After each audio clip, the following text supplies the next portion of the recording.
Hello, welcome to News Now on TV360. I am Fidelia Aguncha. Suspected Boko Haram militants have killed 10 people in 3 separate attacks in Nigeria's northeast. The death toll was confirmed by a local militia who said all the attacks were targeted at communities near the Borno state capital of Maiduguri. According to the JTF member, 7 persons were killed in Dikwa, while 3 others were killed in Gamboru on the border with Cameroon. The security officials are yet to comment on the attacks, which happened on Tuesday. Meanwhile, despite the recent attacks recorded in Yobe and Borno states, Nigeria's Vice President Yemi Osinbajo is insisting that Boko Haram are no longer a serious fighting force in the country. Osinbajo said this while speaking at the opening of the 8th edition of the 2018 National Security Seminar themed Fighting Tomorrow's Warfare Today, which was organized by the Alumni Association of the National Defense College. According to Osinbajo, the recent attacks by the insurgents are attempts to gain the attention of the media. He said the army must focus its strength on expanding conventional and developing a robust capacity to take the fight outside its comfort zones. Osinbajo also assured that the federal government is mobilizing to ensure that schools in the northeast are kept secure from Boko Haram attacks. The United States says it will release more than $533 million in humanitarian aid for victims of conflict and drought in Ethiopia, Somalia, South Sudan, and the West and Central African countries bordering Lake Chad. The announcement came as Secretary of State Rex Tillerson began his one-week visit to Africa. Of the newly announced fund, more than $128 million is for affected populations from Nigeria and countries in the Lake Chad region. About $184 million is for affected population from South Sudan and more than $110 million for affected populations from Ethiopia. The humanitarian assistance includes more than $110 million for affected populations from Somalia.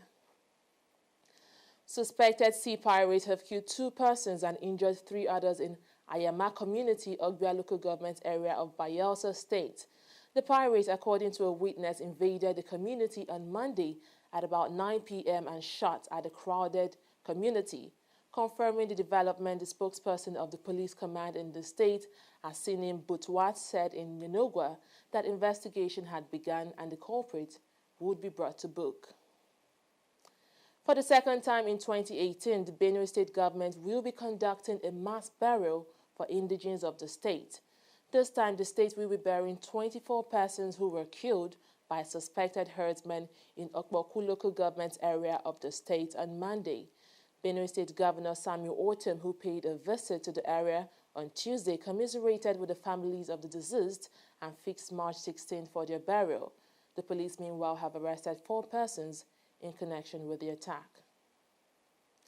The Kaduna State government has charged 65 people for the violence that broke out at Kasuwan Magani in Kajuru local government area of the state. 12 people reportedly died after a misunderstanding ensued between Christians and Muslims on February 26. Over 1,000 shops and houses were said to have been destroyed as a result of the violence.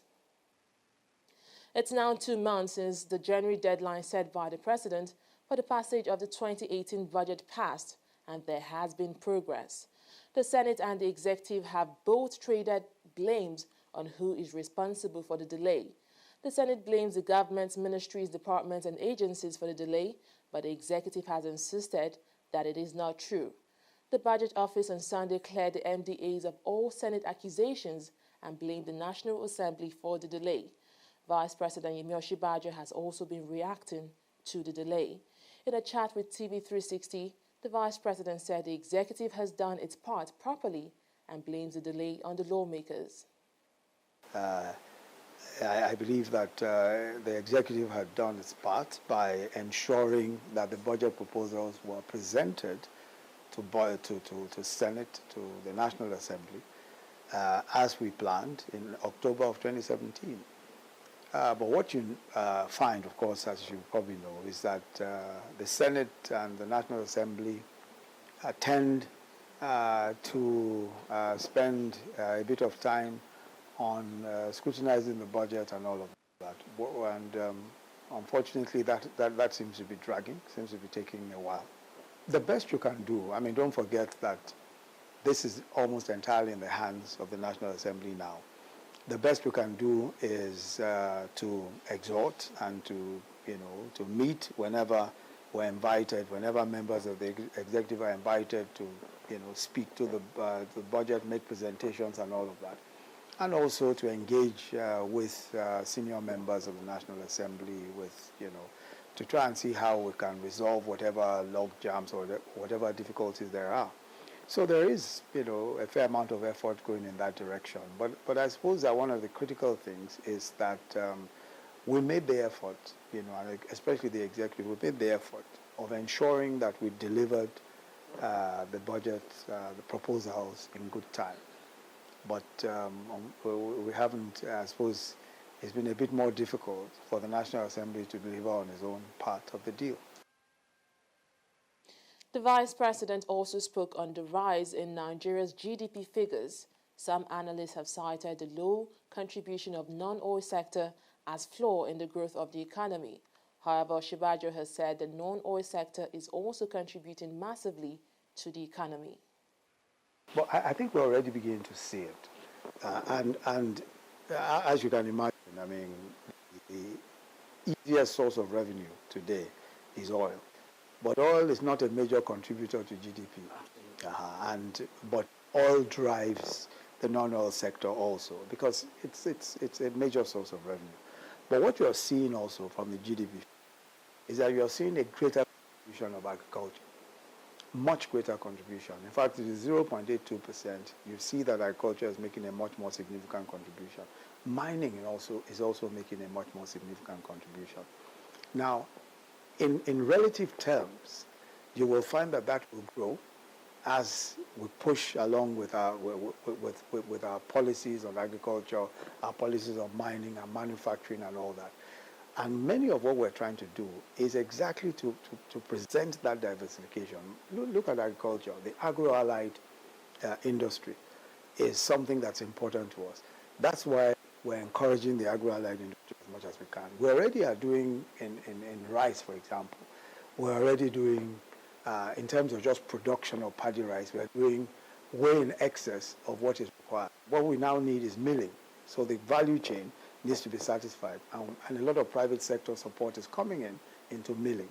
We're seeing Walcott, Olam, Dangote, several of the UMSA, several of the, the millers, the rice millers and all of that are investing far more now than ever before. So we expect to see more growth, as you see more jobs, right, especially in the agro-allied thing. And that will begin to reflect more on the overall GDP. Same as retail, same as services. You can't divert an economy, in 2 years, especially an economy that has practically lived on a monoproduct such as oil. But I think that we're making the most significant effort in all of the years, that we've been talking about diversification of the economy. We're making the most significant effort, especially in the areas of agriculture, mining, and all of that. The National Assembly has finally passed into law the bill seeking the independence of the Nigeria Financial Intelligence Unit, NFIU. The Senate had passed its own version of the bill in September 2017, while the harmonized and final copy of the bill was passed this week by the upper and lower chamber. The lawmakers will now send a copy of the bill to President Muhammadu Buhari for his assent before March 11. The bill seeks to make Nigeria's Financial Intelligence Unit, currently under the Economic and Financial Crimes Commission, EFCC, totally independent. The lawmakers have also been debating on another bill. The Nigerian Senate has threatened to veto President Muhammadu Buhari's rejection of the Peace Corps bill. The president had last month rejected the bill, citing lack of funds and concerns over duplication of agencies as his reason. However, the Senate on Tuesday rejected Buhari's decision and asked him to review his position. The lawmakers reached the resolution after debate on a point of order raised by Senator Dino Malayi during plenary. Relying on the Senate rules, Malayi urged the Senate to revisit the bill with a view to veto the president if he fails to withdraw his rejection of the bill. A federal high court in Abuja has granted bail to a suspected murderer, Miriam Sanda. Sanda is facing trial for allegedly killing her husband, Biliamin Bello, a son of the former chairman of the People's Democratic Party. He was granted bail by the judge, Yusuf Halilu, based on medical reports which indicated that she is pregnant and ill. Sanda is standing trial on allegations of homicide for the alleged killing of her husband and had been denied bail on at least 2 occasions. Nigeria's Communications Minister has identified information and communications technology as a vehicle to drive the country's gross domestic product with a contribution of more than 10%. Adebayo Shitu made a remark in Abuja at the inauguration of boards of agencies and parastatals under his watch. He says skills development issues remain a major constraint to employment of Nigerians in the sector. Considering the largest population again in this country, we will work with the Federal Minister of Education to integrate ICT effectively into education curricula through the use of ICT to facilitate education using smart devices, e-content, as well as increase the uptake of ICT as a subject in our educational institutions. We will support educational institutions with funding and facilitate training to both faculty and to students. A detailed skills gap assessment will be done to devise strategies to cater for the market.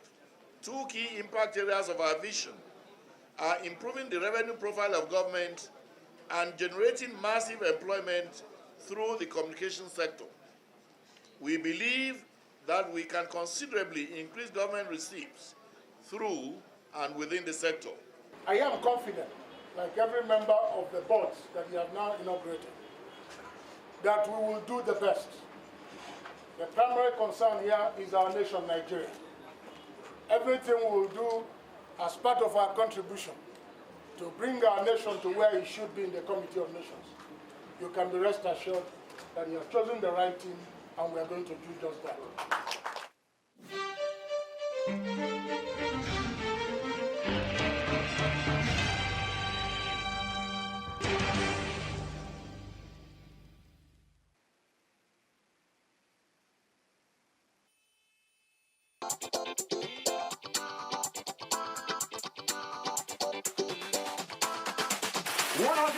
People to get only 10 people to register to vote, 10 new voters. Each of us standing here today, when you get back home, when you get to your place of work, your school, try and get 10 new people that do not have their PVC to register to vote. We're going to take on our website, onevoice.ng, onevoice.ng. Please go there, give us the information. If you get 10 people to vote, then you're amongst us.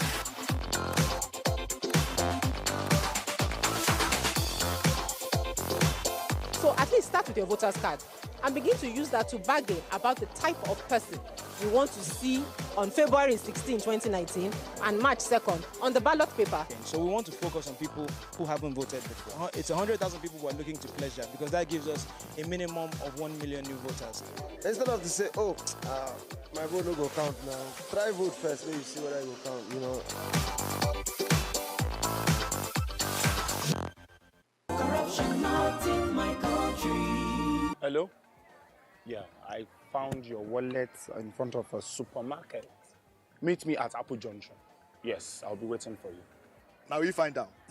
2 of us. Thank you very much, officer.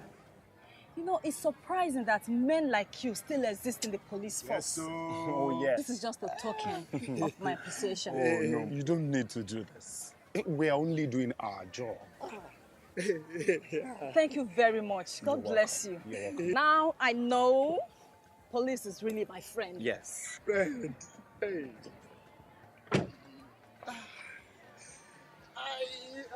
Which came out with this one? I don't understand. You know your problem. You are greedy. I'm a policeman who is doing his job. All forms of corruption in the force. Not in my country. Corruption not in my country.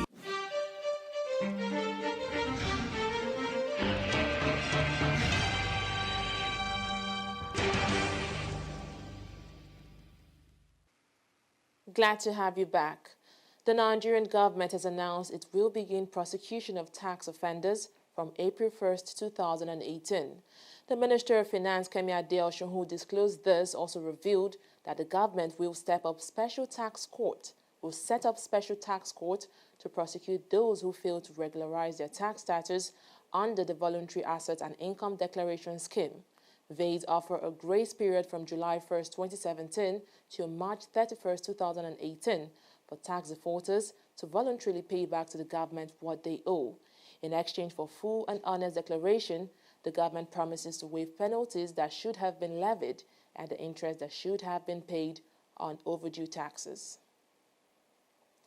Nigeria's power crisis is in for more shocking waves as 13 power generation companies have sued the federal government for giving preferential treatment to 2 competitors with intent to harm the business interests of the others. The Gencos, who said they are on the verge of collapse, are over debt in excess of 1 trillion naira, currently generate 80% of the power consumed in Nigeria. However, they say the federal government is giving preferential treatment to Azure Power West Africa Limited and Acugas Limited through the partial sovereign guarantee with the World Bank in the settlement of liabilities. Nigerian oil company Oando has dropped its lawsuits against the Domestic Securities and Exchange Commission (SEC), paving the way for a forensic audit of the firm, the regulator said in a statement. Oando had filed a lawsuit against the commission to halt the regulator's suspension of the company's shares and the planned audit based on concerns about possible insider trading. With the lawsuit dropped, the SEC has asked Deloitte to conduct the audit, and Oando spokesperson said the firm is fully cooperating with the regulator. Voting has closed in Sierra Leone, where more than 3 million people are eligible to choose a new president, parliament, and local councillors. President Ernest Bai Koroma is stepping down after serving 2 5-year terms. His chosen successor, Samura Kamara, is being challenged by 15 other candidates, many of them promising to tackle endemic corruption and poverty. One of the greatest challenges for the new leader will be to reconstruct a healthcare system following the huge Ebola outbreak in 2014 that killed nearly 4,000 people. Only 200 doctors served a country of 7 million people. 8 people, including 2 serving soldiers, have been arrested following 2 bombings in Burkina Faso that left 8 people dead and dozens others wounded. Authorities say they have spoken to more than 60 people following the attacks in the capital, Ouagadougou, on Friday. However, they were unable to confirm if the al-Qaeda-affiliated JNIM, which is Group for the Support of Islam and Muslims, were behind the attack after they claimed responsibility. They did say, however, that they were looking at the possibility of foreigners being involved in the attacks. Moving on to sports now, John Mikel Obi Victor Moses headlined Nigeria's 28-man squad to do battle with Poland and Serbia in March pre-World Cup friendlies. Torino Versatile midfielder Joel Obi returns to the national fold after almost 4 years out in the cold due to several fitness concerns, while Olympic bronze medalist Al Ali Markman Jr. Ajayi was handed his debut Super Eagles call-up. Kenneth Rojas stuck with the trio of Ikechukwu Ezenwa, Daniel Ikpeyi, and young star Francis Ozoho in the goalkeeping department. Nigeria will face Adam Nawalka's Polish side at a Stadion Miejski in Poland on March 23rd, and 4 days later, they face Serbia at the Hive in London. Meanwhile, ahead of the 2018 World Cup, Nigeria Super Eagles have received support from one of football's most famous names. Liberian President George Weah, who visited the Nigerian president in Nigeria, has tipped the 2013 African champions to perform at the 2018 World Cup. He, however, advised Nigerian football authorities to ensure the team is properly motivated and well prepared ahead of the showpiece event in Russia.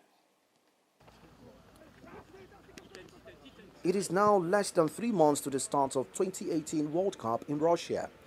It is one tournament Nigerians have been looking forward to since the draws for the group stages were made in Moscow in December 2017. The Eagles are in Group D alongside Argentina, Iceland and Croatia. It certainly will be a hard task for the Super Eagles. The 2013 African champions managed to qualify from a tough group which included former African champions Algeria, Cameroon and Zambia. Their impressive performances won the hearts of many Africans, including a surprise fan from Liberia. The country's new president, George Weah, is tipping the Super Eagles to be one of the dark horses in the World Cup. The 1995 Ballon d'Or winner, however, knows it will not be an easy task. Nigeria team is a model. We all follow them. I've played with great Nigerian players. I play against them. Now you have a new generation. The fact that they qualify is a good thing for Nigeria. But I hope that they will prepare very early because they're going to represent Africa and we'll be there to watch them, for them to bring the trophy for the first time, if it's possible. He also charged Nigerian football authorities to ensure arguments over finances are not repeated in 2018. The seriousness to go to World Cup is not just to pay players to go. And I want for every African government to know. If you win World Cup, it's a pride for Africa. It's not just for Nigeria. So we must do everything that the players are having a mind of no stress. They concentrate. What I mean, make sure that if incentive is given to them, it should be given to them to motivate them. Some of the things we see in World Cup, you have a whole nation go represent the country, and you hear that, oh, one minister took the money, he cannot pay this player, and the players are causing problems. No. When players go into camp, it's relaxation, it's focusing. And for them to camp, they must have everything there for them not to worry. The 2018 tournament will be Nigeria's 6th appearance at the World Cup. Nigeria's best ever finish at the tournament are second round exits in 1994, 1998 and 2014. However, the Super Eagles seemed revitalized under German coach Garnet Roy, losing just one match in his 2 years in charge. It is that kind of form that has made Nigerians optimistic about the chances of the Super Eagles.